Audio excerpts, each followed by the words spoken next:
If you want to sell a product, you say, what can I sell this for? That really is the only question that matters. How do you know the answer? You don't. You have to work it out. You go and you say... Meet Tim Warren, serial entrepreneur, AI pioneer, and co-founder of Ambit, then a $30 million company. Ambit pioneered automating customer service conversations at scale with AI. We started Ambit with discussions in 2016, and we worked out it was either going to be something blockchain or something AI. Someone sitting going, I don't have a group of people that I can sit around and discuss ideas. I'm on my own. You build connections, the mastermind group. Everyone will bring an idea or two. And if it was worth digging into, then we do a lean canvas. How do you know that you could trust those people? That you're not going to say an idea and then they'll go and take it away? I've been burnt many times, but I've never been burnt because someone's stolen my idea. Being able to automate customer service conversations at scale. The mistake we probably made early on was the mistake most people made, was trying to be... Risk is something that you can choose to take. If you're prepared to wait till the end, you're prepared to take some risk, then you bring in time, and then you get a return. The biggest mistake that you've made? It's hard to list just one. Yeah, that was the biggest career mistake in my life. Quick one. Mina here. Thank you for watching this episode. I appreciate you. Thank you for all your support. One thing that you can do for me is to please hit the subscribe button below. I promise you that if you hit subscribe, I'm going to work hard to make sure that my episodes are really good, that will get better and better. So, do we have a deal? Okay. Back to the episode. One of your key beliefs is the best ideas are often found on the edges of customer conversations. I really found that inspiring and interesting, and I'd love for you to dive into that. Yeah, so that comes from the fact that people really don't know what they don't know. But intuitive people have a sense of lack. So they know that they're missing something. They're missing a trick. And when you're talking to a good leader in a business, they'll just have a sense that, and this is where curiosity comes in. They'll have a sense that they need to go looking for something. And they will say something, and it could be very subtle. And if you listen with empathy for them, if you're listening, trying to do the best job for them and not really thinking about yourself, you might hear something. And they might say, I can't think of an example at the moment, but they might say something which just gives you a hint. It's like, you know what? That could help them. Now, maybe 1 in 5 times it's something that I or my business can actually do. But a lot of the times it's just something that will help them. And if I can give them a connection or an idea, I'll say, you know what? If you talk to this company, they might be able to really change that for you. And you know when you first go to get a quote for something, you don't know if it's going to be 5,000 or 50,000. It's that kind of thing. You know, you get something to baseline it, and then you go and learn from there. You were just saying how you don't remember that, like, certain conversations that you've had, like, maybe throughout the episode you'll think of some. Yeah. The conversation that I would love to have today is about you, of course, about how you started and scaled your venture, maybe Ambit. We had a trailer that played just before. People want to know why they should stick around to watch this. Like, why would they invest an hour? Why would you think they should? Yeah. Like, tell me why people should stick around and invest in learning from Tim Warren. Yeah, so I think the key thing to know when you're starting or leading a business, especially if you're starting a business, it will not go the way you plan it. But if you don't plan, you're going to fail. And a lot of business leadership and starting a business, founding a business, is about how you react in the moment. Now, you don't learn that in the moment. You learn it from all of the time. That's the experience. And a lot of the time, the wisdom, which I've heard referred to as the thing that you get just after you need it, that's what you train. It's this kind of leadership muscle, if you will, which you have to train when you're not expecting it, when you're not ready. For instance, I went through the GFC, the global financial crisis, when I was at Goldman's and then JB Ware. And then when we had a crisis in Christchurch, when we had the earthquakes, there's a way of responding that I've learnt so I can actually respond to the needs rather than react. And I think that's one of the really key lessons from this. But it's not like a top 5 list where you can just say, do this and these other things and you'll be a great leader or founder. It's about doing it and learning continuously through the process. Probably as people listen to this, it will be lesson upon lesson, hopefully, that builds.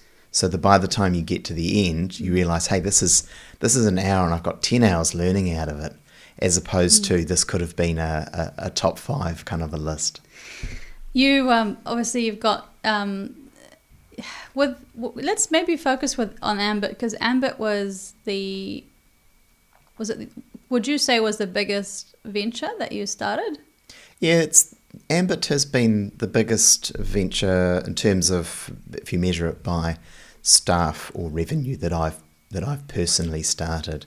A number of other ventures have been small, and you run them for a little while and then you realise it's not the thing and you close it down. Yeah. Barely worth mentioning some of those. Yeah. But yeah, there's a curiosity. It's like, hey, desperately wanting to do something different. It's funny, like grammar was in many ways the worst school for me. Yeah. But it might have been the least worst. You know, it didn't. It's not like it gave me opportunities. Oh, you went to grammar. Oh, we'll do this. It's never achieved that. But I saw what I didn't want to be. Definitely, I didn't want to be part of that system. What do you mean by not wanting to be part of that system? Very formalized. It was all about the school, nothing to do with the pupil. Nothing was personalized to the needs of the learner. I think health is about the patient. I think education is about the learner. And that is a different approach to what we've had over the last many hundred of years of those things. It's been based around the teachers and the doctors and the institutions. And I think, and I'm not saying you can have a 100% personalised course for everything, but if you recognise that people are different. For instance, one of my differences was that I was ultra curious. And I really want to know. And I was that person who annoyed people with the why questions from when I could actually talk. But as a result, I mean, my dad, he was a saint. I don't remember him ever losing his cool. And I asked him about the way things worked. Why does it do this? Why does it do that? It could have been a vacuum. It could have been a drill. But now I have a very good general knowledge for the way just about everything works. So naturally, I'm kind of a scientist engineer. But those people, when they're really allowed to do interesting things, are allowed to be curious. They're not locked in a box and told to follow the rules. And I think it's not so much that my awareness of the rules made me want to break them. It's more that I didn't comply, and because I was unique and different in a way, I was constantly told through my life that I wasn't, especially through my learning, that I wasn't smart enough, I wasn't good enough. But I was fortunate. I had this belief that I could do something, and it was other people who didn't recognise it. And once those walls of Auckland Grammar or a specific course were relaxed or disappeared, I was able to go off in my own direction and learn these things. So one stage I took quite a big break in my study to go off and be a professional musician. And then I came back and finished my degree. It sounds like there's a lot of fluidity in what you do. Very much. I've had a lot of careers. Yes. And can you speak into that? Because, like, for example, maybe some people might think, if I want to be in business, this is a business podcast, and who's listening now might be someone who wants to start a business or scale it. And they think the way is linear, and it's not like yours, like over here and over here and over here. Everyone's different. But if someone thinking, I keep getting distracted by doing different things, or is it distraction, or is it me just finding interests into other areas and I want to just play around with some stuff? The question is, it's hard to ask that question. I'm trying to formulate in my head, when is a good time to play around with some stuff, but when is it a good time to stick around and focus and build something good and sustainable that will bring amazing living and also an impact into the world? Yeah, big question. Probably cover that in a few parts over our conversation. Part 2 maybe. What I'd say is one of the phrases, I always quote people who are smarter than me, because if people don't know the quote, they think I'm smart, you know. The best time to plant a tree is 20 years ago, but the next best time is today.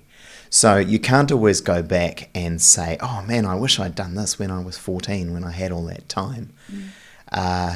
But you can always start today and do a thing. A lot of businesses, successful businesses, have been started by people in their 50s. And they do it usually by that time because they're interested in something.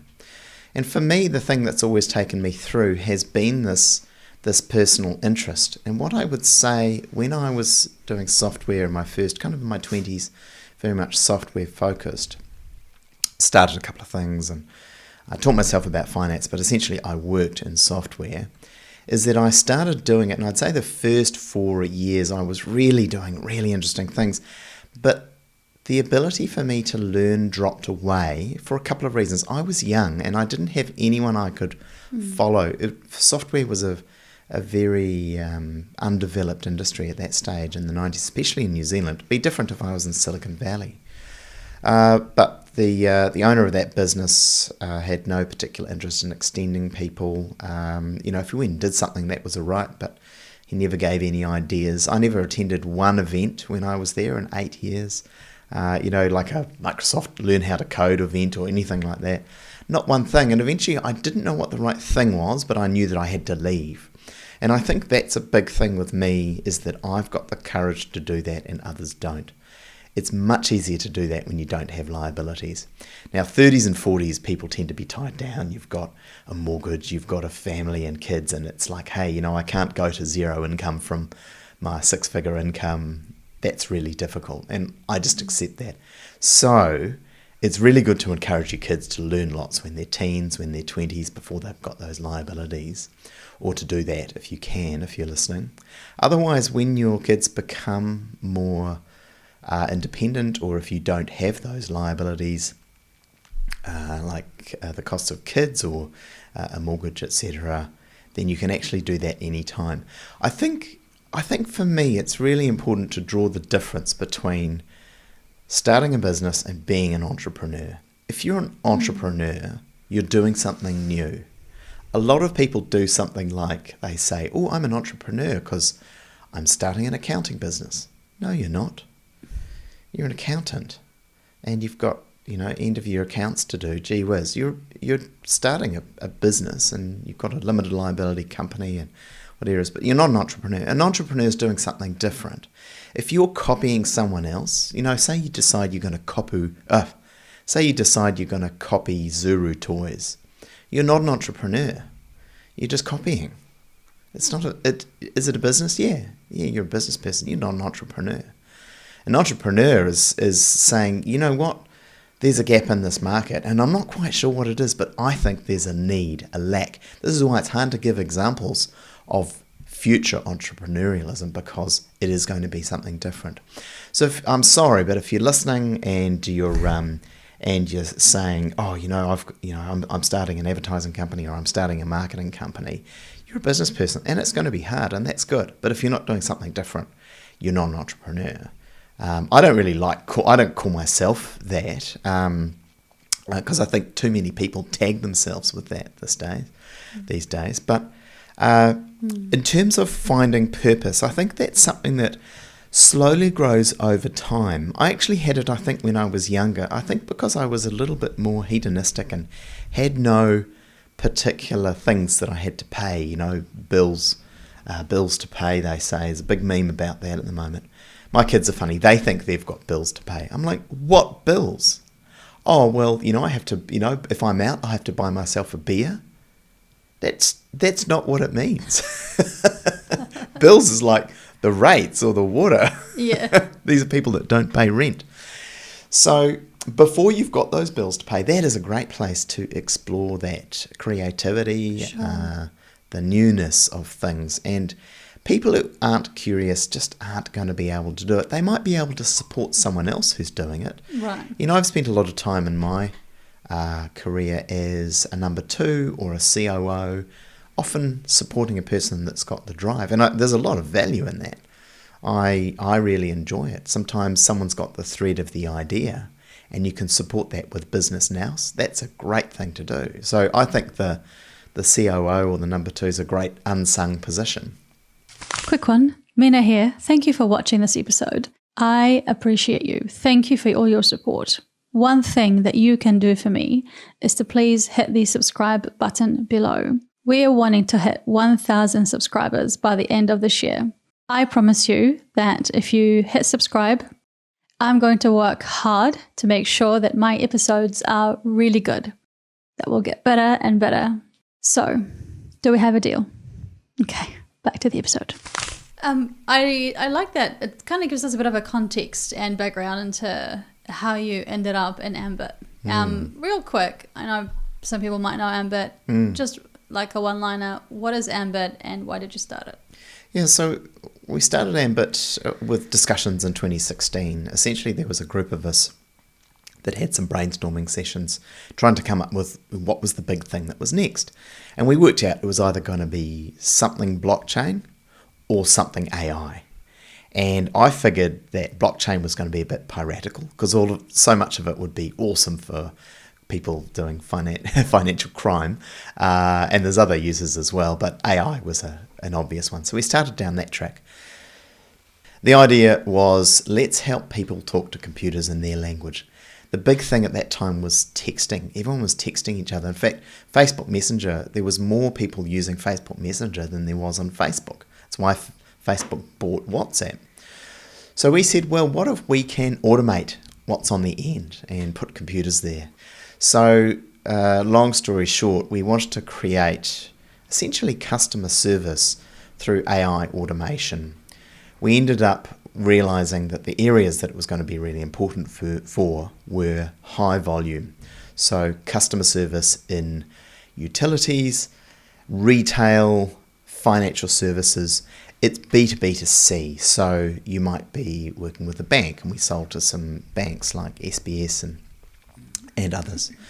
And we sold into retail like Noel Leeming and Torpedo 7. We sold into ACC actually, which was customer service for people who needed support around the very large and quite effective ACC system. But if you're injured, maybe you need some help, and this was a great way to achieve it. Were you the only one who were doing that? Like the only one who invented technology and robots speaking to humans? Well, to put it in the context of 2016, everyone was talking about how these things were coming, but no one was really doing it at a proper level. There was a Microsoft conversational toolkit, and there was a thing over here, and you had to very much create something yourself. So people were creating what I would call point source solutions. They were solving a single problem, but we decided to build a platform so we could solve any problem. So this is where the concept came from, of building the Ambit platform and selling it to companies whatever their need was. The other question I had, if we backtrack a little bit, you talked about having a group of people that you got together and you talked about what's next. I want to dive into that because it's about who you speak to and how did you find them, and someone sitting going, I don't have a group of people that I can sit around and discuss ideas. I'm on my own. So tell me a bit about, backtrack a little bit with that group of people. How did you find them? Who are they? And what sort of advice do you have somebody who wants that as well? Yeah, well, for me, in many ways, because it was really unlimited, that was almost my favourite part of starting a business. And I do this with people all the time. But there's the concept of the group. Over time, as you build connections, you build, I've heard it called a mastermind group or whatever, a group of people who you realise have got useful complementary skills that will be compatible with yours. So it was about, I think we started with 6 or 7 people, and it was just about, hey, should we get together and talk about some things? What was common was we had an interest in technology. We'd all had some executive experience, and we had some time. And so we got this group together once every 2 weeks over a coffee or a tea or a snack or just a chat. And we talk about things until just about ideas. Everyone will bring an idea or two and we talk about them. And if it was worth digging into, then we'd do a lean canvas. So I remember we'd put up on the window a big piece of paper and move some post-its around, and it's actually like you're meant to do in the theoretical world. Most people don't do that with businesses. We narrowed it down to a handful of ideas, and it's really interesting. Of about the top 5 ideas, all of them have now been done. One by us, which was Ambit, and all of them by other people. I won't say what it is. That's their thing. But these are businesses several businesses in New Zealand. How do you know that you could trust those people? That you're not going to say an idea and then they'll go and take it away and start with it? To be able to do this, you have to just have a level of trust. And if people ever do that, they mark themselves for all time as someone who's untrustworthy. Right. So, but at first, you have to have trust. Is it a bit like a relationship? Yeah, it's a bit like going into a relationship. Yeah. And you need to be open to that. Now, I have been burnt many times, but I've never been burnt because someone's stolen my idea. How have you been burnt then? Oh, that's a big question. Let's stay on business for now. Burnt in business. That should be your next podcast. Goodness me, you'd have people queuing up to tell you about that. But we'll get on to that maybe. Okay. But what I can sum it up. You get burnt because you've got a difference of values that don't align, right? And a lot of that builds expectations. But back to the way we created Ambit. So we ended up with 4 of us, and we had these two things of it's going to be blockchain or it's going to be AI. And then in AI, we realized that there was an unmet need. And this is the thing. People don't always know what they don't know. Well, they don't know what they don't know by definition. So the unmet need was being able to automate customer service conversations at scale. You couldn't do it. There was nothing for that. There was no platform. And we came up with this thing like Fight Club. The first rule of Fight Club is don't talk about Fight Club. The first rule of Ambit was don't talk about the platform. So we talked about these source solutions. Oh, we can solve this problem. We can solve that problem. But the way we did it was we built a platform on which you could solve any problem. And it was quite an audacious move. It's hard to build a platform. It takes time, takes money. Most investors don't appreciate it. And most of your customers don't understand the capability of the platform. They just see it as the little thing that you can do. And to compare it to something like Salesforce. Salesforce is a massive platform on which you can do many things. But most people just see it as a CRM where they record their leads. It's way more than that. And we want it to be way more than that. Yeah. If anything, and I'll just jump forward to a mistake we probably made early on, was the mistake most people made, was trying to be too wide. And we should have focused on a much smaller area of capability. But so what did you focus on, or how were you wide, and what you should have done? A width of capability. So we created a platform on which you could have just about any conversation. And when I look at it now, if we really narrowed into the types of companies that we were going to talk to, like if I picked this today, we were back in 2016, I would have said, let's just do retail. Right. Just retail, and we won't even have the other conversations. Now, Amazon sold books really well, and then they found that what it takes to sell books can also sell shoes. So they bought Zappos, I think it was. And then they're like, well, if we can do books and shoes, maybe we can do anything. And now they sell everything, right? Including cloud storage and all kinds of things that didn't exist when they started. Yeah. So I wish we'd started with more focus. What's the benefit of narrowing down? So if you've only got X amount of work, time, and ability to focus on anything, if you go after 10 niches, you're not really a niche player. You can only go 10% of the depth. If you go after one, you can put 100% of that one thing. And the way I'd relate it is when I got into the world of retail, I'd worked in Dick Smith as an early job when I was 15, and that was not enough grounding to what I need. Retail has its own language, and you need to learn all this stuff. Like, what is a PMS? What is the what is the, there's all of these TLAs, three-letter acronyms for everything and what it means. And if we just focused on learning that, we could have gone to businesses as trusted advisors. And so then we would have, what I would have said, we would be then retail tech. We'd know retail inside out, and we happen to provide some technology to support it. That technology would then adapt really well into utilities. And then you'd add on your second tier, as it were. Sorry, not a tier, your second industry. Because from what I understand, you used early case studies to prove return on investment before scaling. Can you talk into that? Yeah. So we did have this belief that we really need to be massively customer centric. So we focused on the customers of our customers, and we would read the conversations that were being had, and we looked to see how can we solve their problems.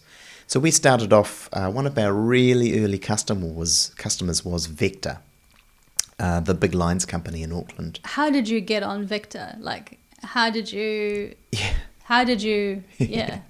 Well, you start off by asking everyone, and then eventually, after a lot of no's, someone says yes. And you just messaged the GM or something? How did that happen? Look, that was started by my co-founder, and he just started cold calling people. He had a lot of bravery. Josh Comrie, he's been on your show. Right, and he just started talking to a lot of people, and as you talk to people, you work out what their needs are. And we worked out that there was a need in Vector to automate a part of their process. And this is really early with this technology. 2017, people hadn't heard of comms. Well, it was, so we kicked off the company, we funded it.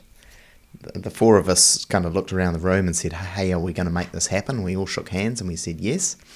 And then one of our original co-founders then had a series of things happen in his personal life, and he pulled out. So there were three of us, and we then funded it, and we hired a couple of developers. That was February 2017, and we started the company itself and then started hiring from that stage. So 6 months later, we had our first, or 3 months later, we had our first workshop with Paymark, and that didn't actually go anywhere. But we learnt that people love workshops, design thinking, and then we took that experience into Vector. And what I understand is that Josh pretty much called as many people as he could. So I did the same. Yeah, so it's pretty much cold calling. Yeah, it's cold calling then, because when you're new, you might, because even if it's a warm call, like they've heard of you, and then you say, oh, I've just started this thing, it's really good, you should pay us money for it. It's a hard conversation. Quick one, Mina here. Thank you for watching this episode. I appreciate you. Thank you for all your support. One thing that you can do for me is to please hit the subscribe button below. We are wanting to hit 1,000 subscribers by the end of this year. I promise you that if you hit subscribe, I'm going to work hard to make sure that my episodes are really good, that will get better and better. So, do we have a deal? Okay, back to the episode. Can I just quickly pause? With regards to the cold calling, did you find people wanting to sign up from the first call, or did you find that you needed a number of chats? It was really hard. It was, it might take 10 calls and meetings. It might take a couple of calls to get in there, and then someone says, oh, yeah, I've got some time at 10:30 if you could pop in. You turn up and they're not there, and they're like, oh, sorry, I forgot. You bounce that around for weeks. Eventually you get them and you have a discussion. Now, people buy from people. I really believe that. Yeah. And, Josh, who did a lot of the early selling, he's got a pretty magnetic personality. And then we eventually, I got into it a lot, and we had a sales team. It's people have to build a bond with people. Now, this is not something where you're paying $20 a month. We were charging thousands a month. So you've got to build a good connection. Right. Pricing's a whole other story, but we can come back to that. When we first started talking to people, we're even working out how do we price ourselves. And so we just worked out, this is what we did. We worked out the level that we were talking to, what was their sign-off level for spending money, and we were just below that. That's what we did. So the sign-off levels that tend to be in corporates tend to be 5,000, 10,000, 20,000, like that. Sign off as in? What someone can sign off without going to their boss for an expense. So we pitched our workshop as 4985 because it sounds very precise. 4985 because most people that we were talking to at that level had a $5,000 sign-off. I mean, they could approve it without asking. And then the next person above them usually had about a $20,000 sign-off. So then we had a proof of concept that cost $19,000. How did you know their sign-off amounts? Because you asked them. Because we'd all been executives in industry, and so we knew what it was like. And there's ways that you can actually ask that. Yeah, if you're not an executive, you've got no insight knowledge, how can you find that out? Yeah, this is the way I do that. I'd ask about similar size projects. I'd say, what have you done with proof of concept? We'll talk software. What have you done with proof of concepts of software? What's gone well? And then you can say, okay, well, how did you budget for the costs of that? They'll say, we often people at that stage, junior people often brag. They'll often say, my sign-off's $5,000. It's really funny. And if you've got a $5,000 sign-off, you're a junior. And then, so they'll often tell you. And then if they don't, the next thing you can say is, what kind of shape of project works well for you? How is it going to make it really easy for you to sign off? And they might tell you. The next thing to do, and they'll say, they'll tell you a number. If it's $5,000 or less, then it'll make it really easy. If it's more than that, I'd have to go to my boss. They're telling you their sign off. More experienced people, you can actually just ask. And I'd say, hey, look, what's your sign off level? Why don't we just fit a project into that to make it easy for you? And they'll say, yeah, sure, my sign off's 20 grand, and it's got to be a project that's completed within 3 months or something. So a lot of selling is not telling. Selling is posing an open question where people tell you the data. And sometimes you don't want to put people under inquisition though, so you can't just go in with a whole list of questions before you've established trust. When you meet someone, you have to make the first thing. It's like building a bridge. You have to put the piles on your side first. You have to start. And then they say, oh, look, they're starting. And so they will start. And a lot of it's about exposing authenticity and vulnerability and background. In financial services is really interesting. There's kind of a standard pattern that people use, and it's really good. We call it's kind of like an extended handshake. And so first you meet, you don't know each other. You tell people, what your role is, where you are in the company, who you report to. Then you tell people what your background is. And then you exchange a couple of stories backwards and forwards about, during the financial crisis, this blew up and that blew up, but I kept my job. And so then as you start from the generic, but also impressive, if I worked at this particular investment bank, that sounds good. I'll start with that. And then you turn to the personal story. I'll tell you what, it took me 3 months of interviewing and 9 interviews to get in there. That's the kind of story that gets in there. And then you tell a really personal story. It's like, we had this amazing thing come up the other night, but I couldn't work on it because I had to go home to my kids. So you build up trust. Now that works really well in financial services. Other industries can learn from that. It's very ad hoc in most industries. I think the more formal they are, the better people are at doing it. So utilities is a bit better. And in retail, it's the Wild West. It's one of the reasons I love retailers, actually, because you can say, this is what we've got. And sometimes they'll just say, okay, let's do it. They won't even have sign-offs. It'll be more like, is it a good idea? Let's make it happen. Yeah. So every industry is different. And going back to that thing we talked about before, if you can focus on an area and really work out what are the questions to ask in retail, you can say, hey, what's the kind of ROI you need to show to be able to pick up this plan? And they'll just tell you. The ROI, I think not a lot of people were thinking in that way. I ended up building a spreadsheet. It was fairly comprehensive, so you could put in all kinds of different measures to build return on investment. And the problem again is that people don't understand the different areas of return. Most people just think in terms of the financial return, and the problem is if you're not giving a financial return, you might not pass the CFO scratch and sniff test, which is, you put $1,000 in there, do you get more than $1,000 out, which is really basic. Now the problem is this solution might be $1,000 in, and you might get happy customers. And if you can't turn that into a dollar figure for the CFO, he might scratch that program, or she might scratch that program. That's not something you want. What you have to do is understand all of the areas of return on investment and lay them out up front. And usually it looks like above the line, below the line. So above the line is revenue generated. Below the line is costs, money saved.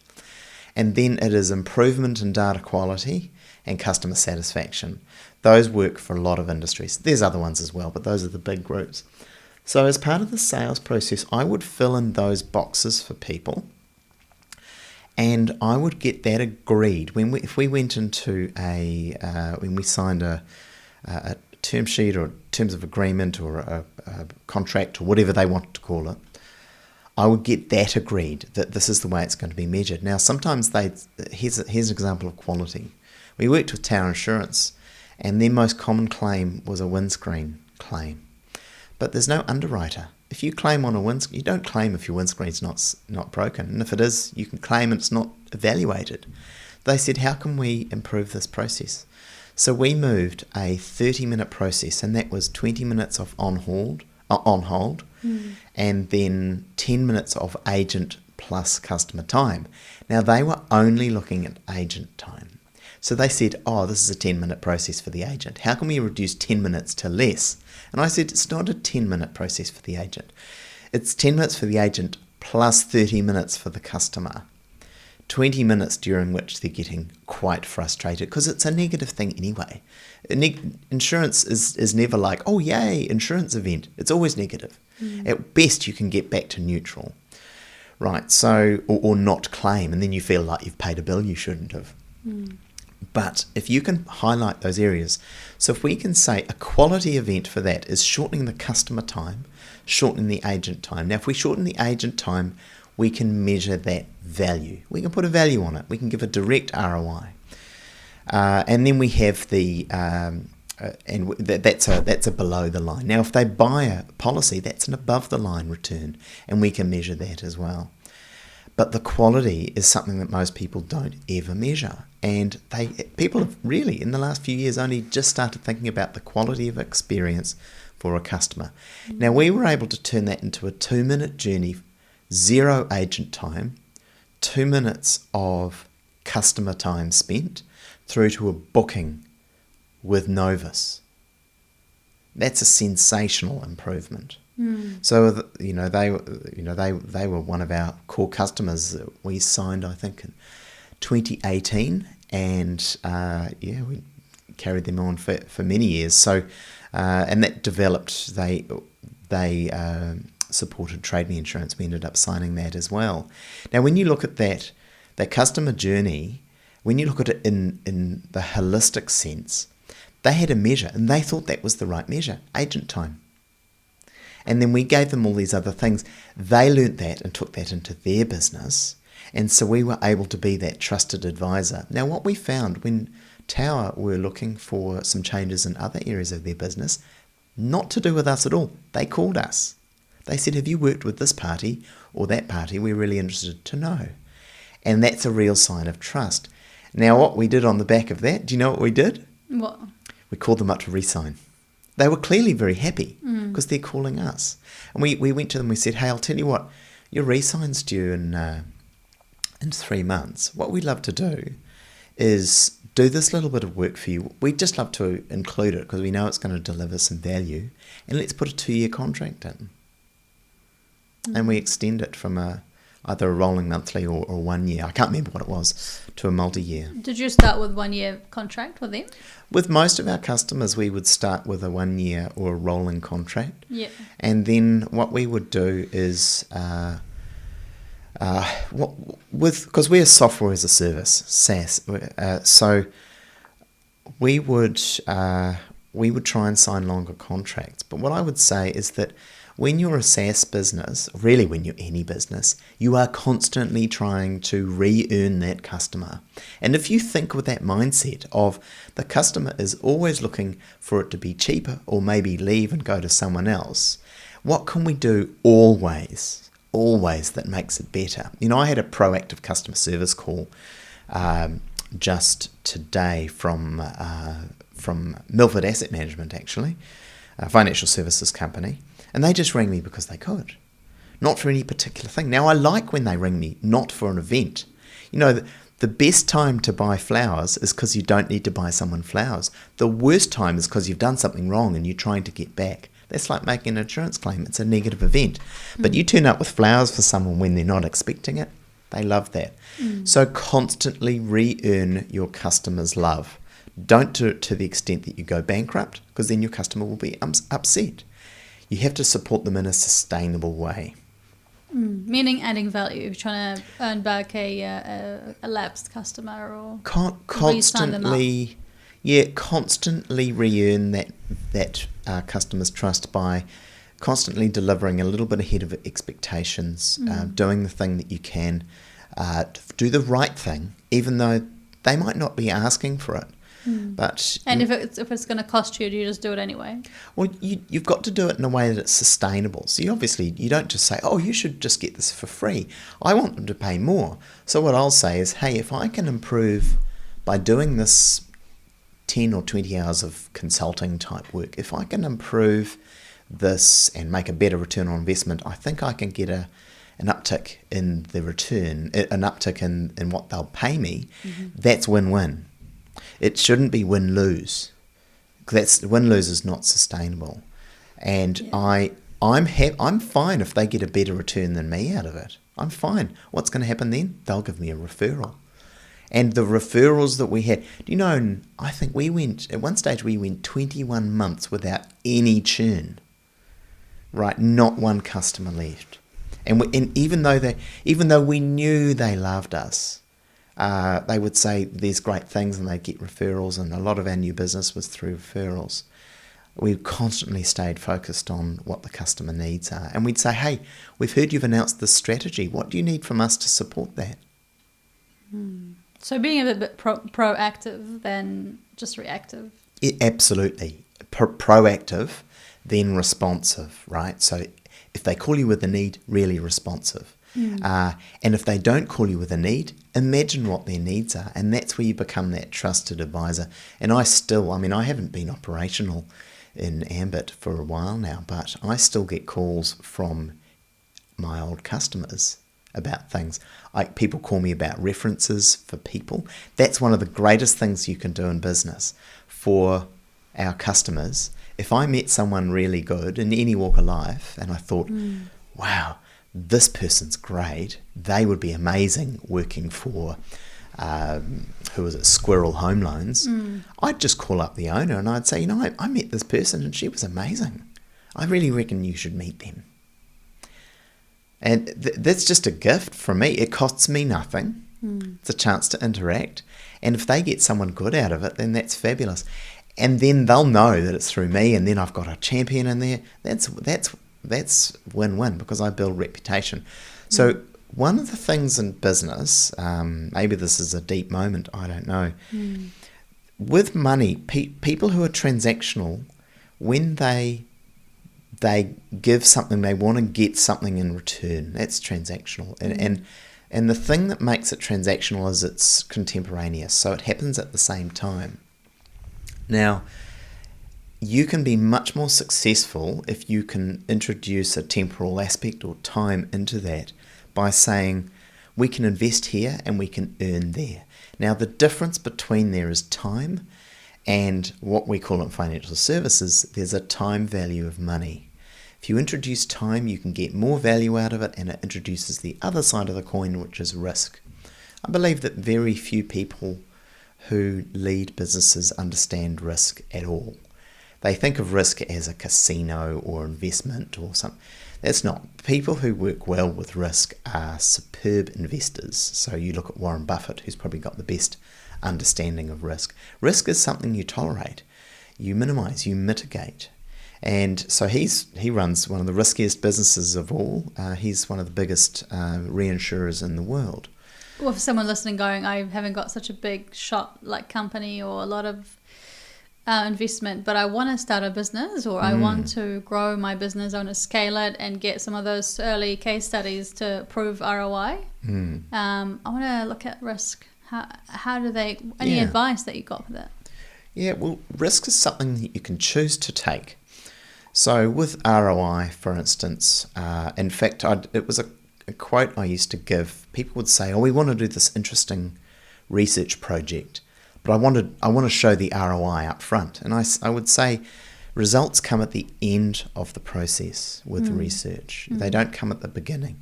So if you want it at the beginning, what you're looking to do is actually minimize risk. If you're prepared to wait till the end, you're prepared to take some risk. That means you need to invest now, then you bring in time, and then you get a return. But you don't know what the return will be.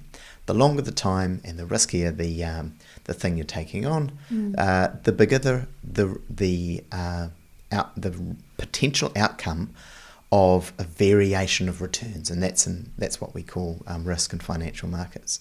If you've got a predicted outcome, low risk. If you've got a downside or an upside risk, that's risk, and that is potential return as well. If you're small, a way that you can do that is you do have time, and even though everything seems urgent when you're starting a business, I would really recommend working with a good named business. Remember, if you're building a case study, you want it to be someone who's got name recognition. So what's quite common is to go to a charity or someone like that. Maybe it's quite a go-ahead company who's prepared to take things on and say, can we do this? We'd like to do a co-development opportunity. We'll work with this. You provide the subject matter expertise. We will build something to do it. And we'd love to measure the return on investment. And when we deliver more than, say, 2 times return on investment, you will sign up as a partner. Well, you will sign up as a customer, rather. And a lot of businesses will do that. Sometimes they'll say, you could even say, when we deliver a positive ROI, we'll then give you a year, and then your second year will be paid. And that's really easy way to do it. Well, I wouldn't say nothing's easy in business, but that's an obvious way to do it, because you're giving something. And what you do, then you've got that. And then one of the things also to do is you say, I'd love to get a letter of reference from you saying, all it has to be is we're doing a proof of concept with XYZ company. We started in June 25 or whatever the date might be. Then that is literally worth money. Then you go to someone else, and you'll probably sign someone commercially before you sign your development customer. If there was a mistake I made, there were many, but one of the many, and one of the big ones, was not doing enough of that early on. I think we either drank our own Kool-Aid a little bit much, or we'd actually seen the proof of what it could do. We'd proved it to ourselves. What we hadn't done was prove it to our prospects. Now, if we'd got that running, we could have done that. Now, I will tell you something interesting. We went to charity after charity after charity, and everyone said no. We said, we'll do this for free. Everyone said no. I remember talking to my co-founder, Josh, about this. He's like, I don't understand. We're trying to give this away, and we can't do it. The risk with doing something for free or underpricing is that people then don't value. So I always recommend putting a value on it, putting a price on it, and then saying to someone, I'll tell you what, we won't charge you the $1,000 a month. We'll give you $12,000 credit, 12 months, and at the end of the 12 months, we're going to reassess it. And then if there's a return on investment, it's this $1,000 thing with all those different levels of return on investment. If there's a positive return, you'll sign up. And people will often say, yes, why wouldn't they? It's a money machine. You put in $1, you get more than $1 back. I will do that all day. The other thing is once you've demonstrated that, you pass that CFO's test, which is, hey, look, we're giving a good return here. So what you're essentially saying is that you're willing to offer your service or your IP to somebody for free, but if someone is not as big as like Ambit or other companies, like more like a service delivery or a product or like an e-commerce, Yep. are you really going to offer a whole year worth of, like an accountant or like a lawyer? It's all got to be tapered To their industry. to them. Now, if you're doing something that's known, and we were unknown, so we had to give it a bit of time to develop, So etc. you had to allow time to provide the service for your case study. Yeah. For 12 ROI months. doesn't happen overnight. Right? Yes. And ROI tends to be... But that's costly, the whole year. It is. Without any income. Yep, it's really hard. It's why it's always worth putting a price on it. And remind me that, for a small business starting doing this, look, if you're an accountant, the risk of understanding what accounting is essentially zero, right? So you don't have to do a freebie for someone. Now, if you want to move into an area, say you've been doing personal accounting and you want to move into doing company accounting, you might have to give a trust discount to someone to demonstrate that you can deal with the corporate side of things. Equally, you might not. I would. If an accountant said to me, I'll tell you what, I've been doing personal taxes for 10 years, I'm happy to do your company tax as well. I'd say, okay, but do it right. And if they didn't, I would say, hey, you abused my trust here. I expected you to do the right thing. So I will give them that. I don't expect something for free or anything. If you're doing something risky though, like say you're a marketing agency and you say, hey, we've got this wild idea for a video on how to promote this. It's going to go viral on TikTok. You're going to make tons of money. I'd say, okay, do one for me and show me. And if they say, oh, we've got some costs, I say, what are your costs? I'll cover those. And then if it works again, I'll take 3 of them. Obviously, it's not going to be a $100,000 thing, but it could be a $500 or a $1,000 thing. $1,000 gets you a lot of video production these days, as you were saying before. Yeah. So I think you do have to do it based on the unknown aspect. But if you're just creating some Google Ads creative, I mean, you can get that $10 will get you 10 different layouts and registered on Google AdWords. You don't need to do any of that for free. But again, it goes back to my thing. An entrepreneur is like an explorer. Back, 100 years ago, 120 years ago, the golden age of exploration, people would say, we're going to go to Borneo and do a map. Okay, no one had mapped Borneo. It was scary. It just had a blur in the middle of the island. So if people were going there, they would need to go and explore. That's an entrepreneur. They would get paid to do that, and if they found some gold or something like that, they'd sell that. And it was kind of early colonialism. It's not also a great thing regarded as these days, but that was a commercial venture. Right. So entrepreneurs are doing the same thing. There are no lines on the map, but if you say, hey, I'm going to go and climb a mountain in Borneo and it's 2025, you're probably going to have to pay for that opportunity. No one's going to pay you to do it because it's not new. And I want to get back into that part when you were talking about this letter that you can get someone to sign off and say, yeah, I'm happy to sign up with you for such amount of time, happy to do it. This is the value. Yeah. And this is what it's going to cost if you were going to pay for it. I'm happy to show you the ROI. At the end of that, then we will get you to sign up with us. And then you said something about taking that to somebody else, another prospect. And you were saying, was it like that the second prospect will actually sign up because someone else said yes? Yeah, you can say, look, I'll give an example here, and I won't list the names. It's a bit commercially confidential, but this has happened. So I go to one company and say, hey, we'd like to do a proof of concept with you. And they say, okay, yeah, let's do that.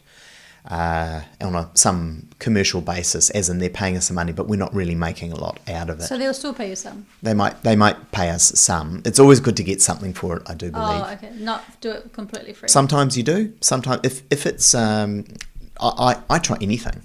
Right. I will try and get money. I will try and sign them up as a commercial customer. Got you, yeah. If I have to backslide to them paying costs, I'll do that. If I then have to backslide to them getting it for free in some way, I will do that. But if they get it for free, I will get something out of them. It's never quite for free. If I do it for free, I will get a case study. So they're paying me through a letter which represents trust, because people trust that brand. It might be Tower. We did a case study with them. It might be Tower. They trust that brand more than they trust me. They're getting referred trust because Tower's experimenting with me. And so I can go to this other customer, this other prospect, and say, hey, look, we're doing a proof of concept with this company. You might be interested in getting in, and I'll tell you what, I guarantee you'll never pay more than them. And that's a trick I learned. I can't remember who I learned them from. Oh, that was from a sales trainer in Australia. I guarantee you'll never pay more than them is really good, because then when they do start paying, you can go and say, look, this company's paying that. You know, we've guaranteed you that pricing.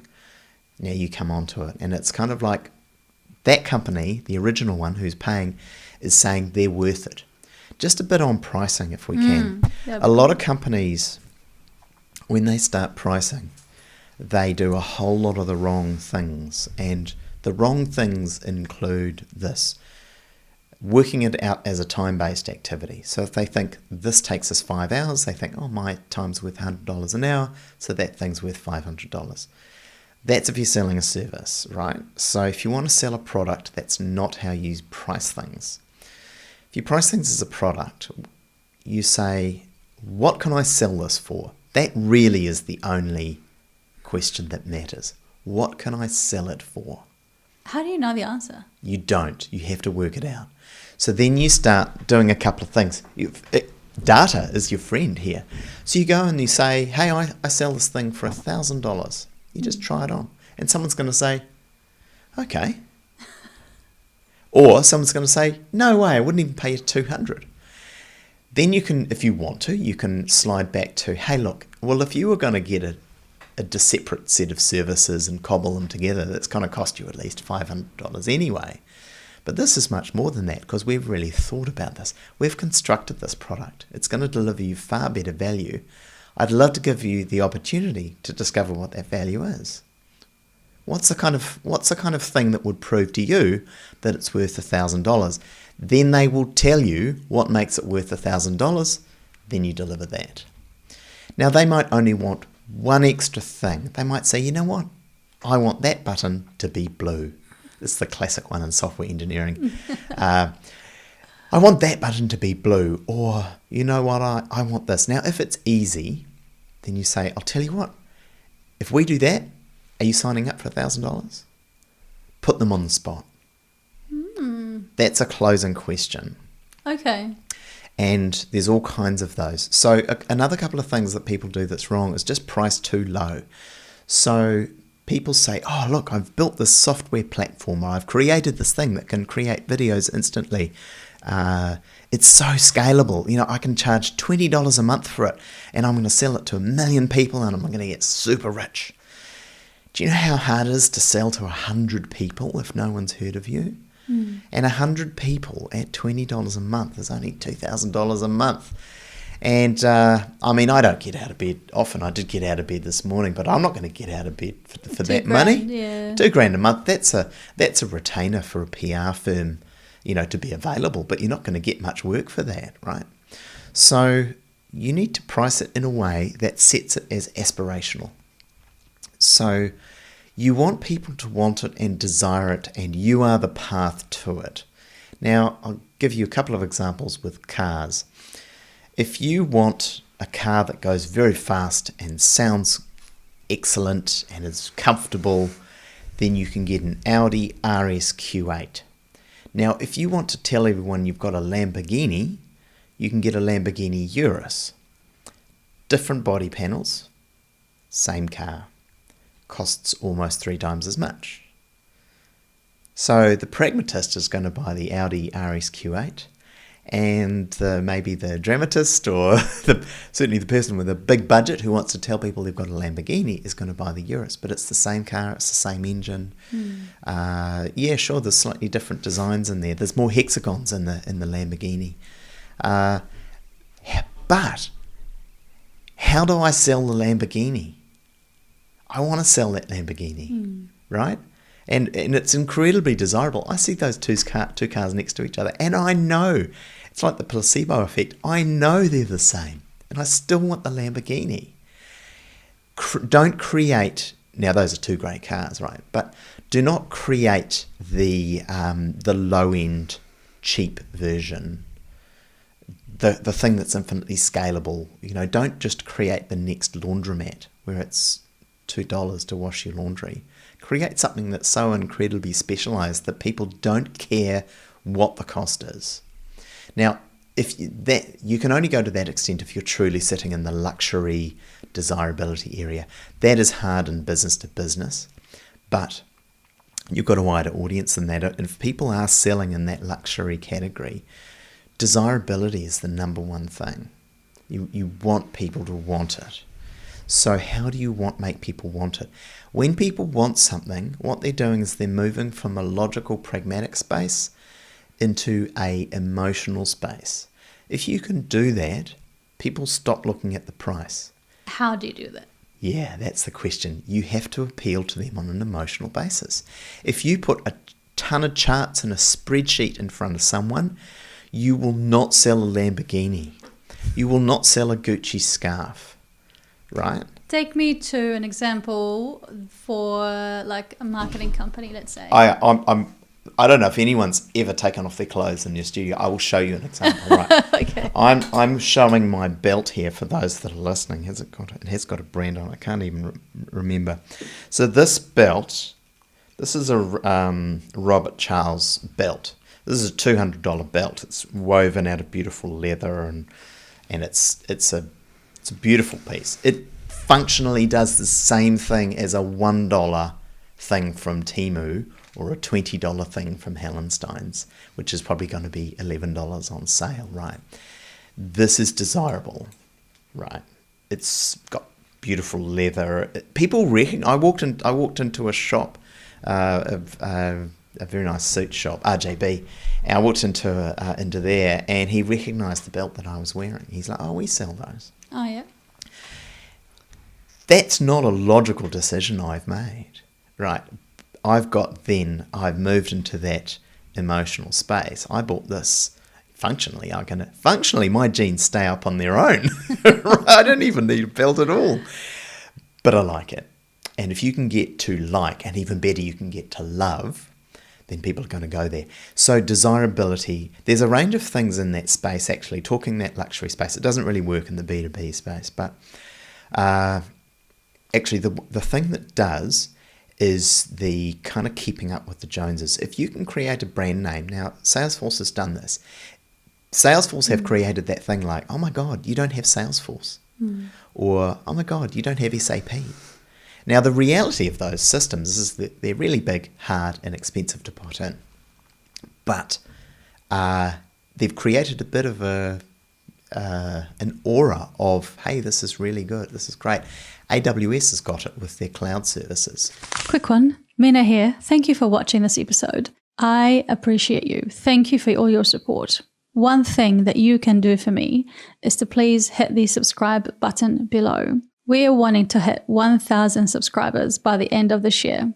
I promise you that if you hit subscribe, I'm going to work hard to make sure that my episodes are really good, that will get better and better.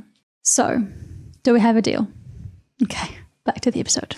I want to go back into pricing, into when you were saying, I've got this product. Let's say it's this, I'm holding a mirror makeup thing. Yeah. And you take it to somebody and go, here we go, like this is $5. And they go, yep, okay, cool, I'll take it. And you go to 10 other people and they go, yep, $5, I'll take it. Then you go to 10 other people and you go, here's $10. Bit of a hesitation, but I'll take it. Or maybe 50% of people go, yep, I'll buy for $10. But the other 50% go, I don't really think I'll buy that. The cheaper the item, the easier it is to get data, right? So it's pretty hard if you're selling something for the first time. But so like this is an example, like simple example, but if you're trying to sell a product or a service that's $500 plus over an extended period of time, like 3 months, 6 months or a year, and it goes into the $5,000, $10,000, $20,000 mark in total, where there's like a lot of like thousands of dollars are involved, and you want to show them the value, and you also want to get that emotional side of things, because I've heard of that so many times throughout this podcast about the concept of emotional buying versus logical. Yeah.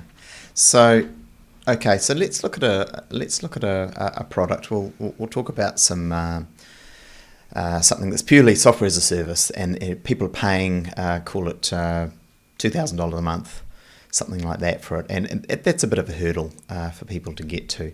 So one of the really important things with influence is the concept of reciprocity. So when you do something for someone, they are more inclined to do something for you.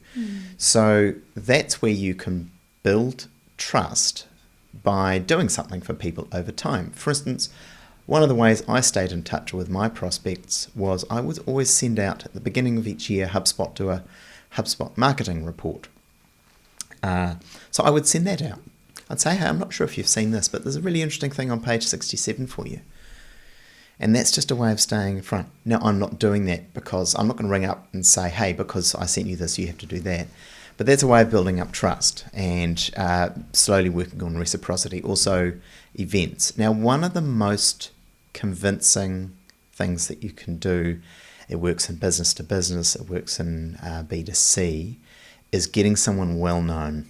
Essentially, the celebrity endorsement is that sense of, for instance, I talk to one company and I'm providing it to them, and then I can say to the other company that such and such is evaluating it at the moment.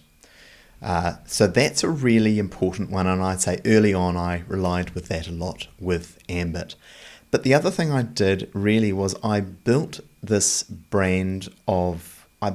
aura, and myself and my co-founder did this, where we became the go-to people if you just wanted to know what was happening in the software and startup space. And so we went pretty wide. So both Josh and I were investors in a reasonable number of software businesses, and we used that as a platform. We did things like we got on podcasts. We provided a lot of support for people. You know, if someone's starting a business, you do that. Sometimes, this is the funny thing, you're sitting down with an executive and they're earning a really good salary, and then they'll say, you know what I want to do? I just want to make printed, customized bath towels for people. This is a real example. And I'll be like, I'll say, what's stopping you? And then they say, I'd love to get some time, out of the office sometime. Let's have a coffee. And then they ply you for information. I want to do this, I want to do that. I'd say, well, I'd build the business for them because I could do that, and so could Josh in your head. You say, well, you're going to need the towels, you're going to need someone to print them, you're going to need delivery, you're going to have to sell them. How are you going to sell them? Is it going to be face to face? Going to be online? Oh wow! Build a business case for people, and they go and do it. So that's a real one that happened. People have always got some other little thing that they're working on. And encourage them. I just encourage people. People tell me, I'm going to ride through Peru. It's like, well, that sounds amazing. When are you doing it? And then because you're interested in that person, because people buy from people, you're building that up. A company, Vector, on its own does not buy from Ambit. It was the fact that Sam Lake was there and he trusted Josh and I. We delivered something small. He thought that was good. He went bigger again, and we signed a huge agreement with them. So it was an incremental journey with... Incremental, yeah, with absolutely. With Vector, yeah, with most of our customers. With ACC, we originally signed a proof of concept. And what did that look like? That looked like a custom build and 3 months of run. And then I just had the feeling, when I say run, I mean the run costs. And I just had the feeling that ACC being, they're corporate, but, a few government guides there, that they might take a bit longer. So I just put a thing in there that they agreed to that said, you're welcome to run this for longer and it will cost X per month. It took them another 9 months to move to the next thing. And during that period, they got us to help them Well, they didn't really get us to help them, but they constructed the RFC around the great work that we did. And I said to the team, we are currently winning next year and the year after. We signed a 4-year agreement with ACC out of that RFP. They went to market. They talked to some of the biggest companies. What's RF? RFP, a request for proposals. So that's when it goes out to market. It's the thing that pretty much everyone hates. Right. Yeah. They're usually really long documents. If there's ever government involved, I think we had a 60-page security questionnaire that we had to do. But we won that on merit and against some big companies, global companies actually. And but, they would rather pick the Kiwi company, I'm sure. That is very rare, and I applaud Vector and ACC for doing that. But actually it's usually the other way around. People would say, why would we use you when we can just get... I don't want to dump anyone. I'll say Microsoft. We can get the services company to build something on Microsoft, for us. And I'll say, well, yeah, absolutely, you can do it. It'll be built for the first time on your dollar, and it'll cost 10 times as much. And some companies, I've got specific examples I won't name, they would go and spend $1 million proving that it couldn't be done through these big consulting companies, and then they'd come to us, and we could literally sit down and build it for them in 30 minutes when we were demoing the product. The big companies, but there's that phrase, really frustrating. No one got fired for specifying IBM. I've worked with IBM, they've made some good things, but people go for IBM because they want to reduce risk. And it's not the risk for the company, it's the risk for them. It's people who buy, and it's people who worry if something goes wrong, what is going to happen. So when the people at Vector signed up with us, when the people at ACC signed up with us, they were taking on some personal accountability. If something went wrong, it would come back to them. And this is why I would say to our team, we need to make our sponsors successful. They need to look good. And I would say to them, what do you need for this to be a success? And they would tell me, we would do it. And then it was a success. It's amazing what happens when you ask someone something and the data that you get from that. So it's good that we talked about pricing. I want to talk about strategic partnerships because that's how one of the things that when I was learning about your journey have come up is, and I love partnerships, but the strategic partnerships is what we're going to discuss. So tell me all you want to tell me about that. Honestly, we found partnerships really hard. We were very good at networking to meet the people. We were quite good at signing deals with people. We were hopeless at winning. Sorry, when I say signing an agreement with a strategic partner, we were hopeless at winning work. And I take that on, that was something I was leading. Why do you think that is? Many reasons. I think what I worked out after a while is that a lot of the partners weren't prepared to invest in the same way. Every single company we partnered with was bigger than us. So in terms of partnership, we saw people in different buckets. I'm not really including customers here, and I'm not including anyone from an investment side. Okay. An investment side is an investor. A strategic partnership really is about, in my view, is about either changing the corporate or getting sales, substantial sales. So we had a couple of what I would call dealers who came to us and they said, hey, we've got this customer who'd like to sign up. Can they sign up with you? We can do it together. We'd say, yeah, sure, that's fine. We didn't really benefit a lot from that. The really strategic things come from where you have an agreement. We did this with a couple of companies where you've got an agreement where you fill a complementary gap with them, and then you can sell together for ideally a positive outcome, win-win outcome for both parties and the customers. Right. So we did this with Jade, and honestly, that was the one that worked the best. So Jade Software, they were looking into conversational technologies, and I said, hey, let's have a little lift the kimono session. They showed us theirs, and we showed them ours, and they roughly it was, Ambit's really well advanced on this. Why doesn't Jade work with Ambit, become a platform developer and integrate it into their wider solution set. So we offered that for a couple of years, and the people we did it for, I think it actually worked quite well. That was the one I'd say that did yield some results.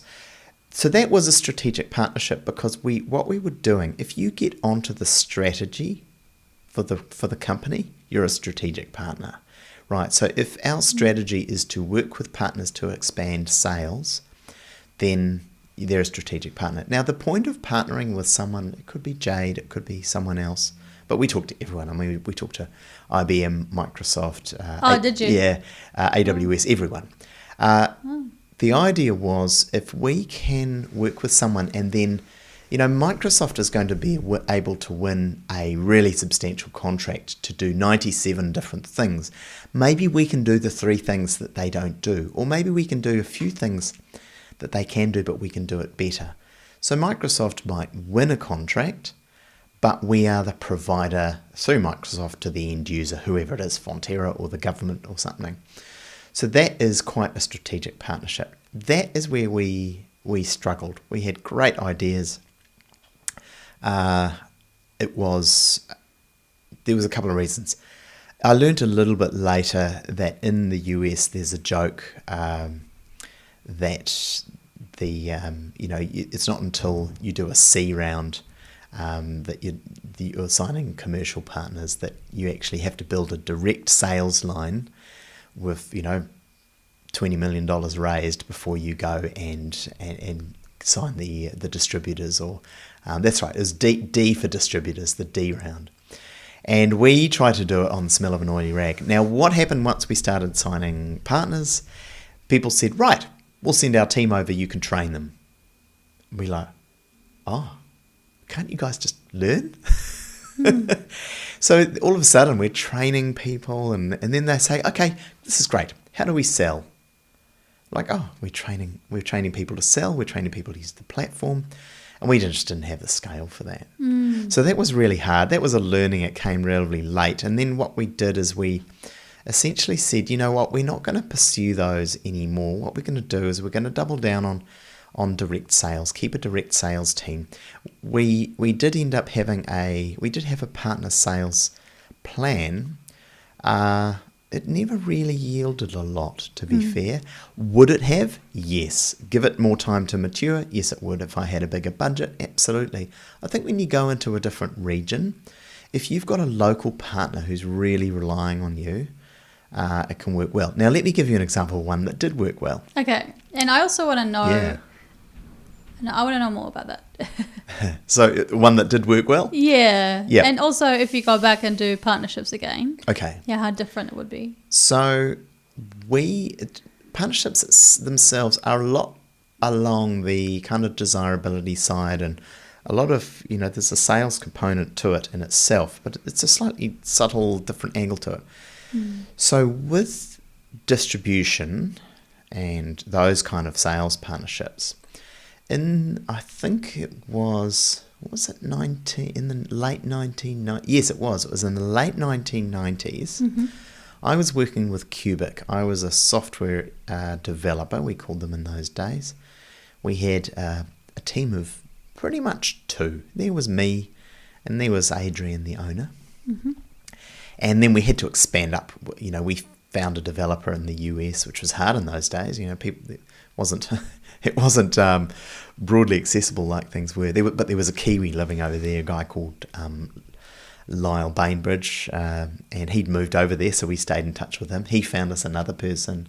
Then we had to hire eventually some more people in New Zealand. But really it was the 2 of us working day by day. And then we were selling the software called Wingate around the world. Now, Wingate connected multiple computers over a single internet connection in the days when that was really cool, right? No one was doing this. It was based on Windows.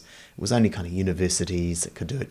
Maybe you had a modem and you could get a dial-up connection, or you had one computer in the corner of the office that had the internet on it, and that was all. With Wingate, you would install it on that computer, and then everyone got access. So it was kind of like magic. So we had magic, and no one else had magic. So lots of people wanted our magic. I I wasn't even, what was I, like 22, 23, and I think we had a dealer list of 100 people, and we did a pretty good deal. I think they got 25%, we got 75%. And then a company approached us and said, you know what, we are prepared to invest in this. They were already by that stage the top dealer. They said, we'd like to become the distributor, sole distributor. We will do all of the sales. We will do all of the support. We will manage the whole thing for you. And then Cubic would become just software development. We, of course, would support them. So we took them on. They were called Deerfield. Now, they were Deerfield. They were based in a very small town in Michigan. Had we gone there first, we probably would not have signed up. But they just appeared professional. And I remember Mike came over and I was 20, 21, something like that. And this guy was flying from the US to meet us. And I thought, he's going to be meeting Adrian, the owner. We actually need something to base this on. So I wrote, and this is a long time before ChatGPT, I wrote, with no experience, a distribution agreement, heads off. It was a couple of pages long. The only formatting it had was I thought, well, I won't use Arial because everyone does that, and I changed to something else so it looked fancy. And I printed that out. It was the only prep anyone had done for the meeting. And they sat on the back step of a house in Ponsonby in Hepburn Street, read through, agreed to the heads of agreement, shook hands, and they became our sole distributor. And that went very well for many years until it got to the stage they started distributing other things. And when we weren't quite as special anymore, we ended up taking it back. But for many years it was very good. And what that let us do, it let us focus. Instead of doing customer service for every which how person, it was focus on just building great software. Oh, great story. I do believe in strategic partnerships, and I want to know, if you go back in time with Ambit, how different will you be? How different is your thinking? Will you be around partnerships? Or if you start a new company right now, a SaaS company or a service company, how would you look at partnerships now, knowing what you know now? If I was going to roll out a company at this stage, B2B company, which is something I think about all the time, and I want to, I just don't want to quite yet. I will do it at some stage. What I'd do if I was doing that now, I would always be open to them. So I'm always listening, I'm always talking to people, I'm having the discussion, but I'm not so eagerly, skipping down the garden path with people. I would put much more on the other partner. I'm way too trusting. I've been too trusting with people in my business. I've been too trusting of other business partners, and I kind of take that thing of, let's give it a go, and if it works, that's great, and if it doesn't, we won't work together. But a lot of people just wanted something out of it. They just wanted to be able to sell to their people without having us sell to their customers. So that's just a cut of their business. What I want people to do is I would only look at people who would expand. I'd look at a committed marketing budget and a committed minimum sales. And they had to pay that. They have to pay that committed number of sales, whether or not. So I'd say, what is your projection for this? And they say, we're going to sell 10 a month, and then that's going to expand 30% per annum. So it's going to start at 10 a month and build from there. I'd say, okay, what number will you commit to? 5 a month, maybe they say, half of their projection. I'd say, okay, you're going to pay me for 5 a month. And if you get to 10, you get 2 free, or something like that. Some kind of scaled thing. There's a catch up. So they have to meet a minimum, and then it's 50-50, and then they get a bonus, but they have to get to their target to get that bonus. Maybe they get the next ones. Maybe after that, a better rate comes in. So a hurdle. That will incentivize people to really sell. What I worked out is that there was a couple of people where even if they got paid the same from our product as the other product, we signed with Vodafone back in the day, And they were really good at getting us in front of people, but they didn't know our product at all. So they relied on us to do the sale. Really what it was a referral service. Now we got some customers out of them. How did it look like? Yeah. How did it look like? With Vodafone? Yeah.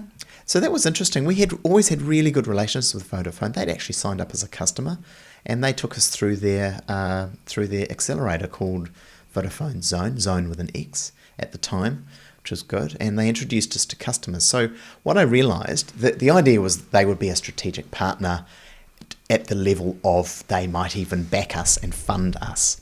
Now what happened is they had a change of CEO, and the new CEO decided they weren't going to put capital into funding other businesses.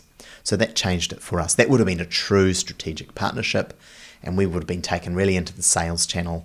It would have been amazing. We would have been rolled out to all of the enterprise customers. So what's the benefit for Vodafone to partner with you, and what was the benefit for you to partner with them? Yeah, so scarcity is the benefit for a partner with a small company early on. If you're doing something unique that other people can't, then you're the only source of it. That's the really important thing you've got as a small company. Now, if you're doing something the same as other people, you haven't got that. So it's really hard. So you're just looking for a reseller. If you're looking for a strategic relationship to get on their strategy page, you have to offer something unique. It has to be something that brings a unique value. Otherwise, why wouldn't they do something else? So we bought something early on because we were the only ones doing it. Later on, we were the only ones doing it at a enterprise scale. So other people were dabbling around the edges, and there was always a couple of one-person, two-person shops who would hack something together, and it was a bit rubbish and expensive and non-maintainable. But we were the solution, and we built sales collateral around understanding an enterprise.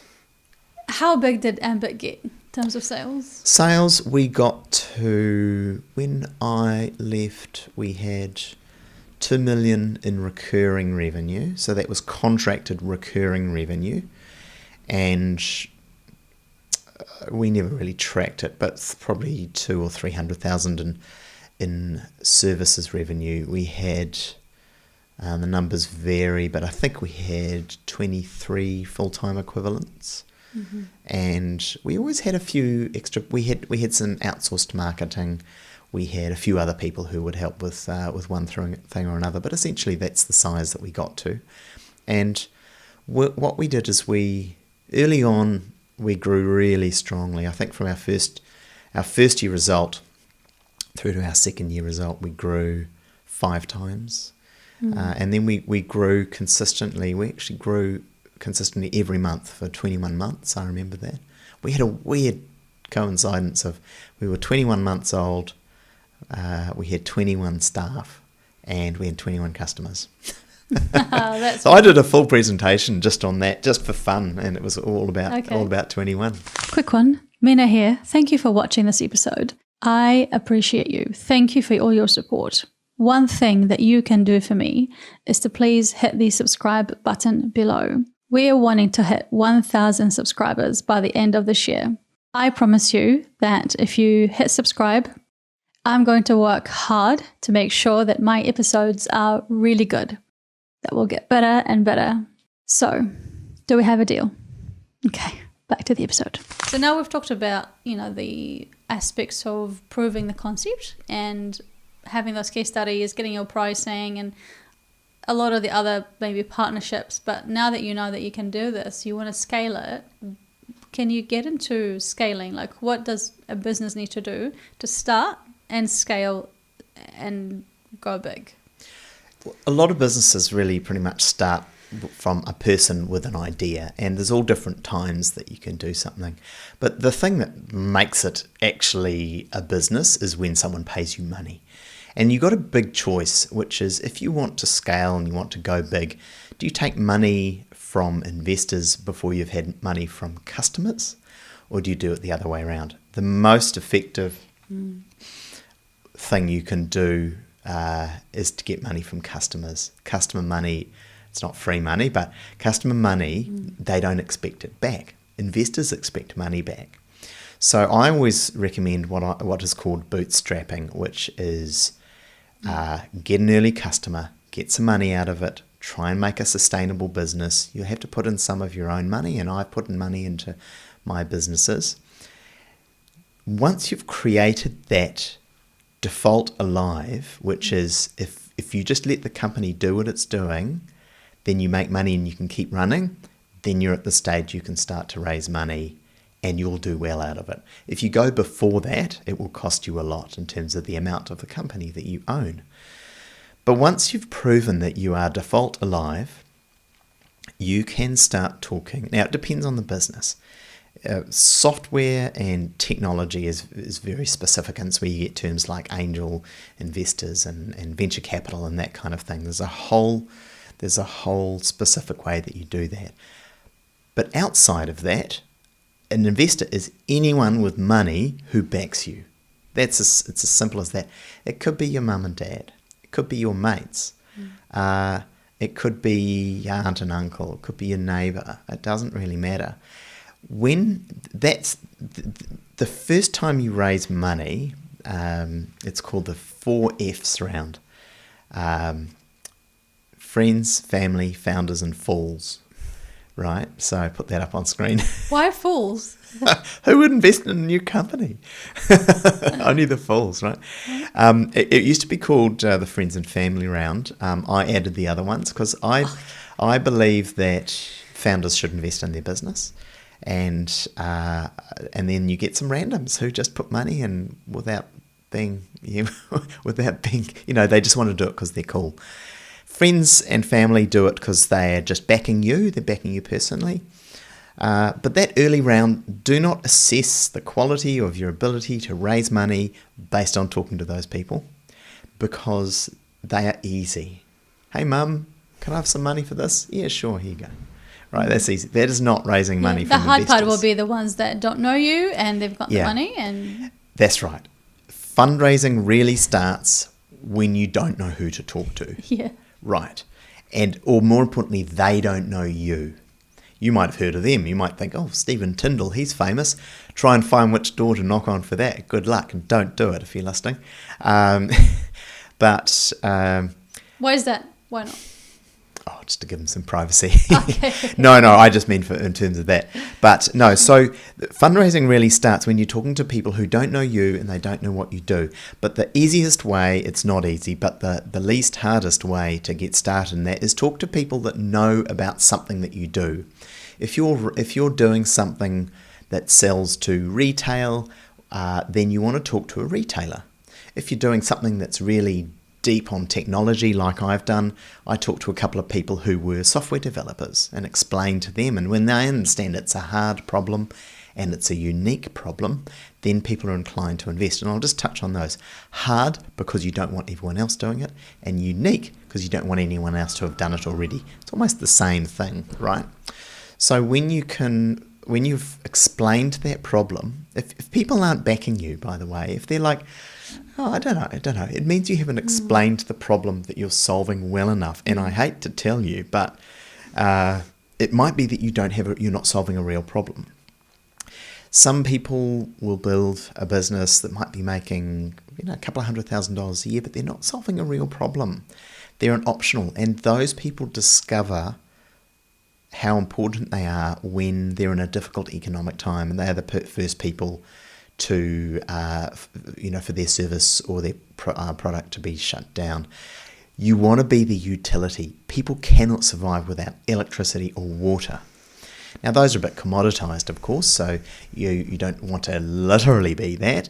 But if you're selling something to someone that is just so good they cannot be without it and they will retain it in a recession, then they're good. Now, this is why great businesses often start in recessions, because if you can sell something during a time like this economically, it must be really good. And then a rising tide floats all boats. Other people come in to the area and they sell these, either a copy of you or they sell something that is not needed, and they think they're really awesome as well. But selling at the peak of an economic cycle is easy. Selling at the absolute low is really hard. It's a real test, eh? It is. So once you're in the position where you know that you need to grow the business, Sometimes you need to grow because the thing you're doing is actually going to disappear. Like I've been selling some software at some stage, and I know that that's going to be outmoded by other software or technology in some way. So you find a new thing. Sometimes to do that, you can use existing revenues to bootstrap, continue. Other times you raise money, and that might be quite a lot. Maybe you're raising $500,000. So when you realise you're at the stage where you do need to grow your business, then going out to people where you don't know them and finding investors, that's hard. So like I mentioned, it's great to find someone who knows about your business. Like if you're doing something for retail, then if you could find someone who's worked in retail, not only might they invest in you because they think it's a good idea, but also they can give you lots of free information. Investors are a great place to get information. Remember, it's just input. It's not right. It might be right, but it might be wrong. Most people think that they are right, but what you need is data. So if someone can say 62% of X, then that's probably good data. And if someone just says, I really like that, that is not something you can really rely on. But they can help you network. Now, investors are a funny bunch. They do tend to hang around each other. Once you've found someone, you've committed them onto investing some money, the details of which let's skip. That's a whole discussion in itself. Once they're going to invest some money, then you ask them for a referral to someone else. Who do you think would also like to join you in this opportunity? Now, because they don't want to be the only person, they feel smarter if someone else comes in, they're quite likely to introduce you to someone. And that person's likely to come in because they don't want to miss out, the fear of missing out. So fundamentally, though, you need a list of about 100 people. You'll probably get 20 coffees and maybe 2 investors. Those are the kind of numbers. In fact, there's a book called 50 Coffees, which is about the fact you need to have 50 coffees to get anything done, any one thing done. So that is the reality of fundraising. Never fundraise when you're in a hurry. You won't get the terms that you need, or you won't get money and you'll go out of business. Raise money when you don't need it for times when you do. So, it's like keeping it, if it's a sunny day, it's a great time to buy an umbrella. Keep it in your car. How does that work, though? How does that work to raise money when you don't need it? Because that's not a priority. And why? Why not? Why raise it when you don't need it? The more you need it, the harder it is to get, because what people are worried about is you going out of business. Like say, for instance, I need $1 million to make payroll tomorrow.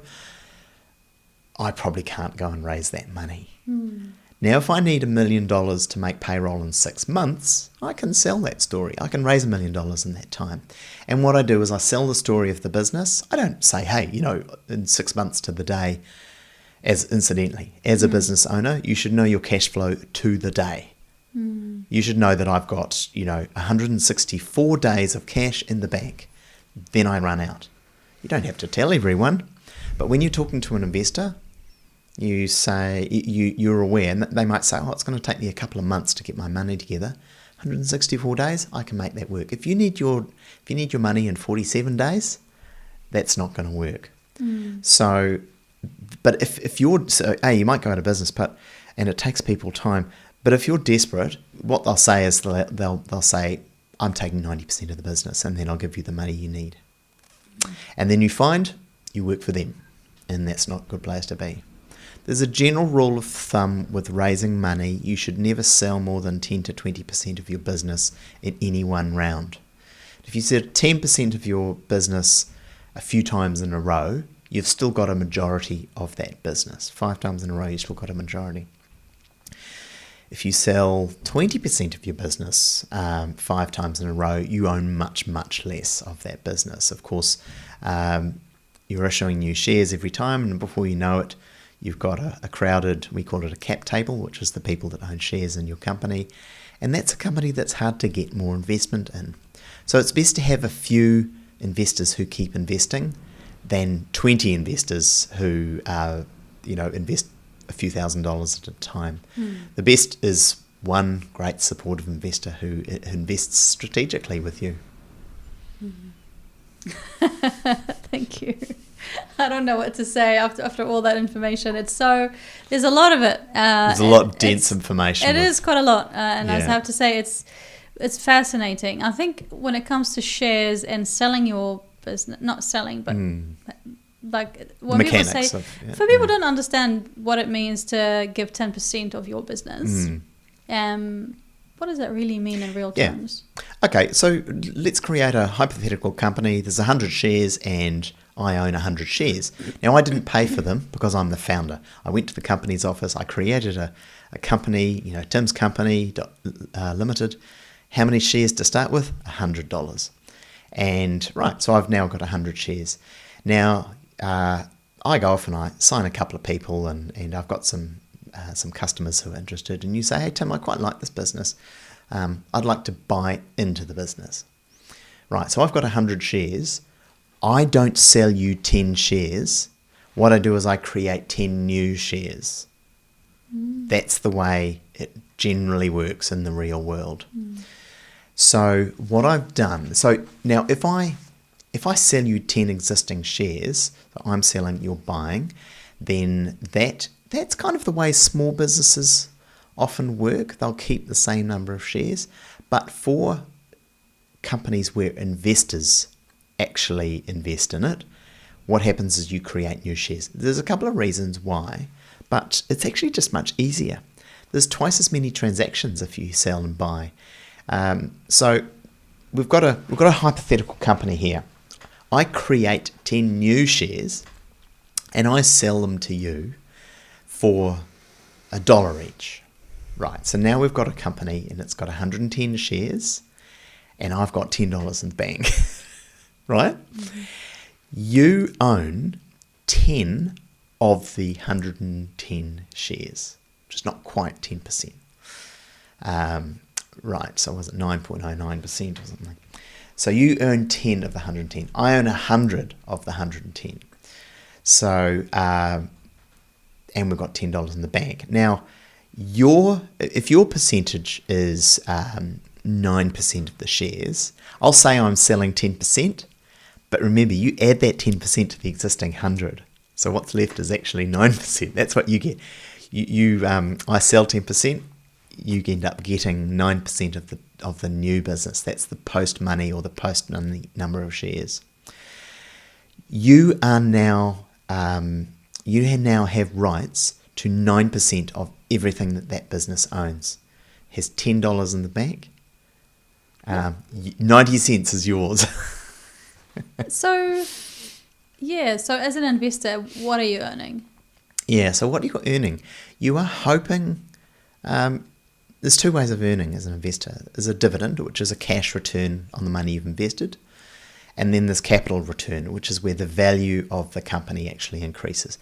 Investors basically invest because they want a capital increase. Now, say in a year, the company's gone all right, and another investor comes in and says, Tim, I really want to invest. And I say, sure, I'll sell you 10 shares for $20. Now, they have now put $20 in the bank. 10 shares for, what am I saying? I'll get 10 shares for $20. Yeah, so the shares are now $2 each.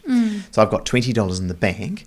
Now, you now have 10 shares that you paid $1 for each, but they're now worth $2. I have 100 shares, which I paid $0 for, that are worth $2 each. So And how did it go up to $2? Because the new investor came in and paid me $2 a share. Okay, right. So at first they were $1 a share, then they've gone up to $2 a share. You paid $1, they paid $2. You've made a good return. Okay. Yeah, you're pretty happy. I can see you're smiling. So that's the way. No, I'm smiling because I'm getting it. Yeah, you're smiling because you're getting it. Exactly. Now, we might have a little bit much cash in the bank because we do some really good business deals. And then we'd say, I'll tell you what, we've got $120 in the bank. That's more than, we've got $240 in the bank. We only need $120. I'm now going to pay a dividend. So I pay $1 per share dividend. So you get $10, the new person gets $10, and I get $100. Now everyone's pretty happy. They've got a good return. You've got a great return, and I've got an infinite return because I put $0 in. And that's the way business works. That's the difference. That's the revenue return, the cash return. The first one is a capital gain. Now, to get a return from that, you have to sell it. Another person comes along. They say, "I'll pay $3 a share," and you say, "I'll sell." So you sell your shares, your 10 shares, to the new person. You get $3 a share. You paid $1 a share. You're happy. It makes no difference to me. All that's happened is I've swapped shareholders, but I get no money. Right, and that's why we talk about new money. So new money comes to the company. But if you're selling shares between yourselves as shareholders, the company doesn't benefit. And that's why when we raise a new round, and a typical thing could be you've got a company with a valuation of $10 million, you're looking to raise $1 million, and you sell, you've got a million shares, you sell 100,000 shares to... 10 million. You're selling $1 million worth of shares, and you sell that, and that money goes into the bank. All new shares. As the company, I issue them. They go onto the company's office, and that person now is the proud holder of those new shares.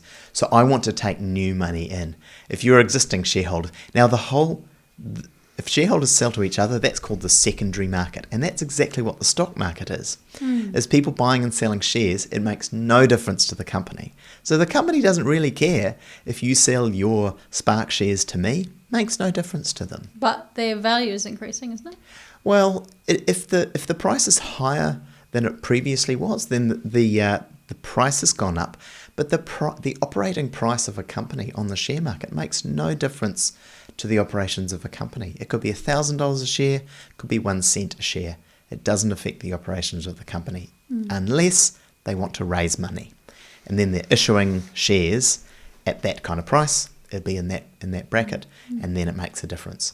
So if companies issue a lot of capital, probably because their shares are overvalued, and if they're buying back shares, which is what you can do, it's probably because their shares are undervalued. That's a big topic. It's a big topic. I think I'd love to get into that in another episode, I think. Yeah. And it's fascinating. I'm sure people and myself, learn a little bit more about it. Did you want to cover some more mistakes? I think we will. I want to hear from you the biggest mistake that you've made. It's hard to list just one. The worst. The worst mistake I've made. Okay. And how much did it cost you? Yep. So this was actually as a CEO of an existing investment bank, and I was contacted by a recruiter saying, "Hey, do you want to interview for this investment bank?" And I'd heard of it, and I actually knew the person that had recently left the role. So I contacted them and said, "What do you think?" And they gave me a reasonable bill of health, but I had a bit of a funny feeling about it. It was foreign owned. Let me drop that one in there right now. They flew me to Hong Kong to interview for it, put me up in a hotel, drove me around in a limousine. It was like full on. This is a big role, pretty big company. And again, it was an investment bank. Now, I had interviews with various people. I had interviews in New Zealand, and eventually I interviewed with the managing director of the combined entity that was listed overseas, listed in Hong Kong.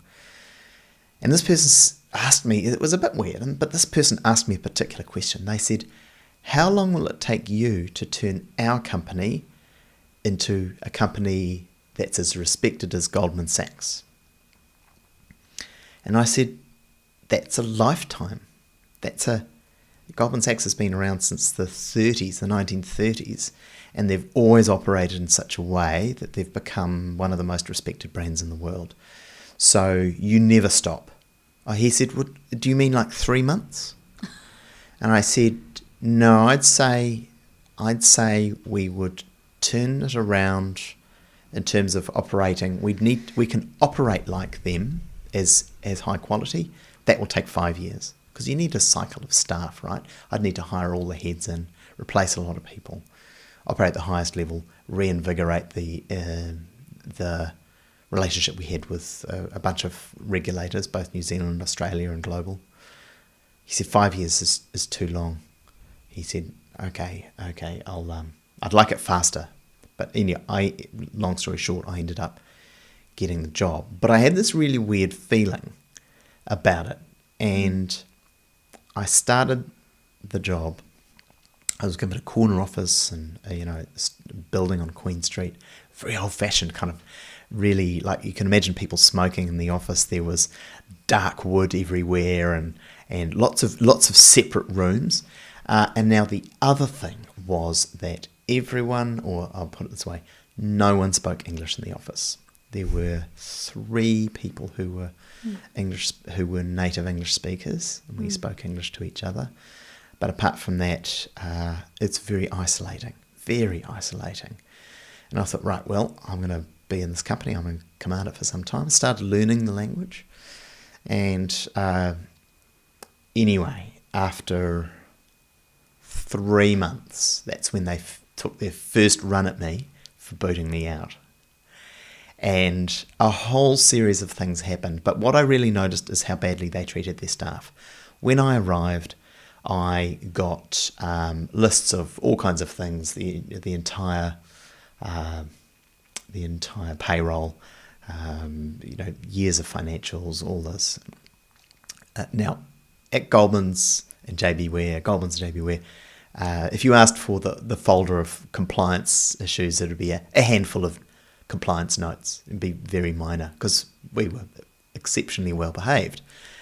When I asked for the compliance, I was told I wasn't allowed to see them. I was the CEO. And then I was brought a couple of boxes of information, which were all the complaints and issues they'd had, none of which they'd disclosed with the regulator. Right. Turned out there was a storeroom full of them. Right. So going through the payroll, I discovered that half the people were paid less than minimum wage. That's quite shocking. So I gave everyone a pay rise.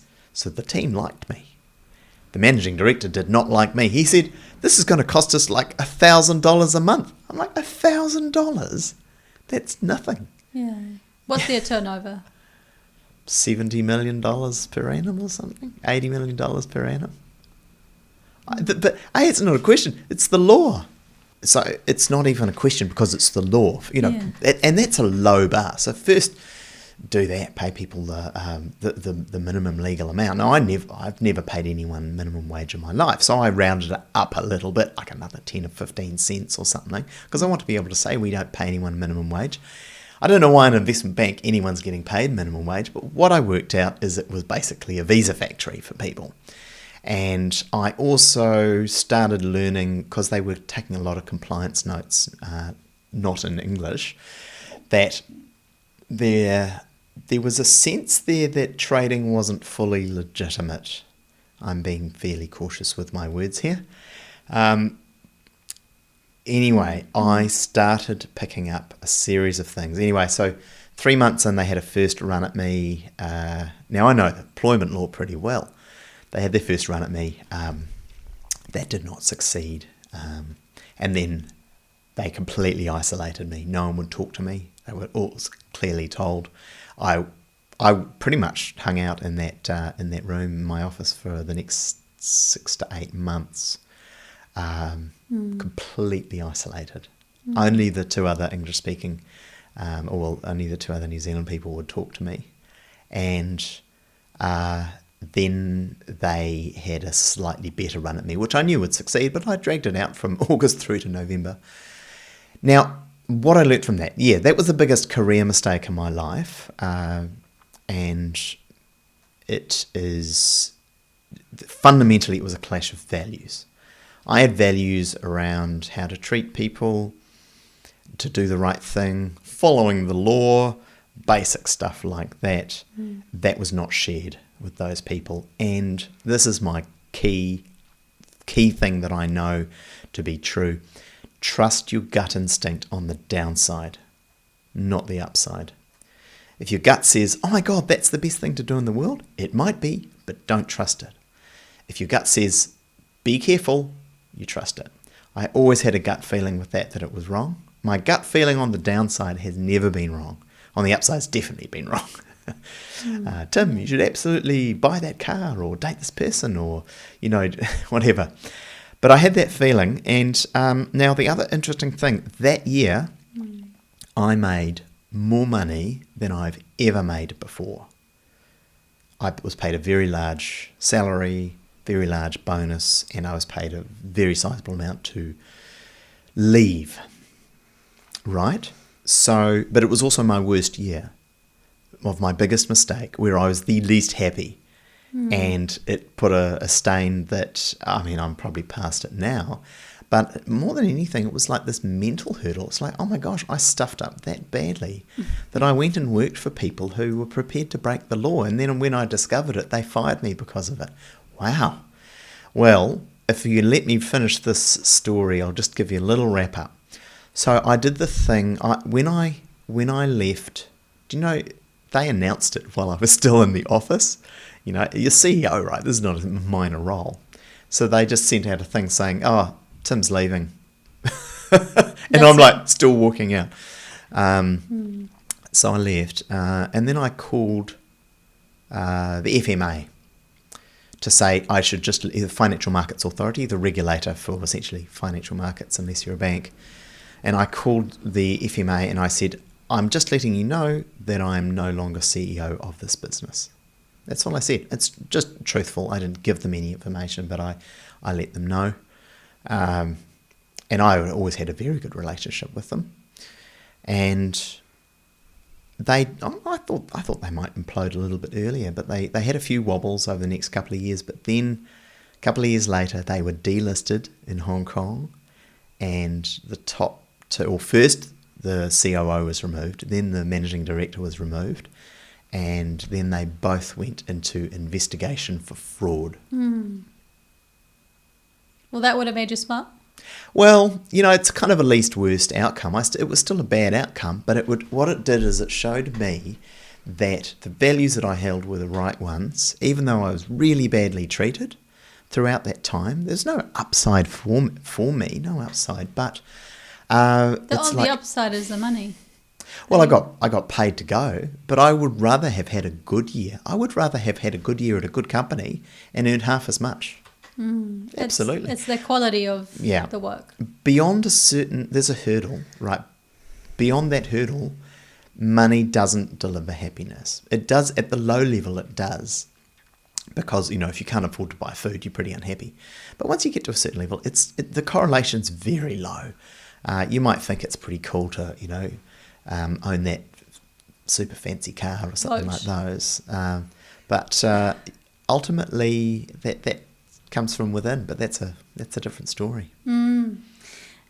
Thank you for sharing that that time in your life that was not as sunshiny and rosy and beautiful, but that's what has shaped you today, and perhaps that's what your character today is stronger and better because you stood up for your values and what you believed in, and clearly it was the right thing because they got burned later, done and dusted.